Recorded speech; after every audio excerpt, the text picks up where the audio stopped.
Dépassement du budget en F1, quelles sont les sanctions possibles pour Red Bull et Aston Martin, n'oublions pas aussi. Aucune sanction précise n'est prévue par le règlement. Mais what? Mais celui-ci stipule bel et bien plusieurs cas de figure.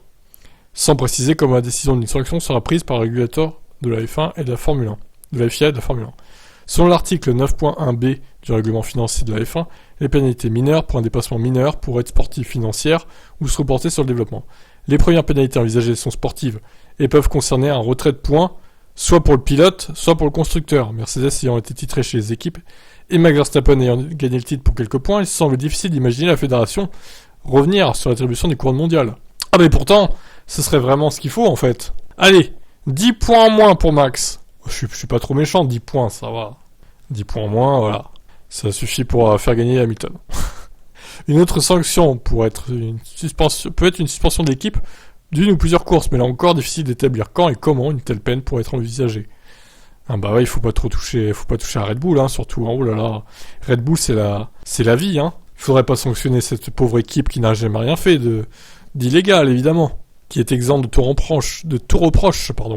Les autres pénalités sont une réduction du plafond budgétaire, ce qui obligerait par exemple Red Bull à compenser les millions entre autres de 2021 sur son budget de 2023, qui serait par exemple réduit à environ 130 millions au lieu de 135. Mais ils le dépasseront encore, ils s'en foutent. Ils s'en foutent si c'est ça en fait. Si c'est d'une année sur l'autre, dépassement, voilà, bah, ils vont faire ça toutes les saisons, en fait, ils vont le dépasser. Et il n'y aura aucun contrôle. Une pénalité de développement en réduisant le temps de soufflerie ou en simulation assistée par ordinateur peut aussi être décidée. Une simple réprimande est également au menu, mais ce serait très léger comme signe envoyé de la part de la FIA. On peut donc envisager sérieusement que la fédération choisira une réduction du budget ou du temps de développement afin de pénaliser les équipes contrevenantes sans subir le camouflet de changer l'issue d'un championnat déjà controversé à cause de l'human error. Human error, Michael Masi. Tout cela dépendra évidemment du dépassement budgétaire des deux équipes. Certaines rumeurs parlent de 10 millions de dépassements. Avec un budget de 145 millions, le dépassement restera mineur s'il est inférieur à 7,25 millions de dollars. Interrogé à Singapour, Red Bull a simplement botté en touche, assurant que ces rumeurs n'étaient que la spéculation pour le moment. Alors je commence à voir dans les commentaires un complot contre Red Bull. Tout le monde veut les salir, les pauvres petits Red Bull. Mais ils n'ont pas besoin de nous pour se faire salir en fait. Ils le font eux-mêmes, tout seuls. Donc voilà. Il faut voir la vérité en face, les fans de Red Bull.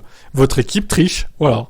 Alors, ils ont pas triché de beaucoup sur le budget, mais quand même, désolé, il y a des règles, il faut les respecter.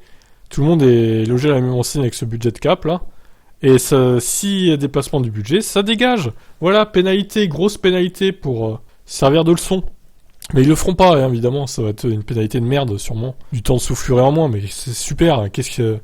Ça sert à rien en fait, du temps de soufflerie en moins, ils ont déjà un concept gagnant pour l'année prochaine aussi. Qu'est-ce qui s'en branle en fait de cette pénalité? Ils ont raison, hein, qu'ils continuent, si c'est pour avoir des sanctions comme ça, franchement, faites-le quoi. Que Mercedes le fasse aussi d'ailleurs, et Ferrari pareil. Bon allez, je vous laisse me dire votre avis là-dessus.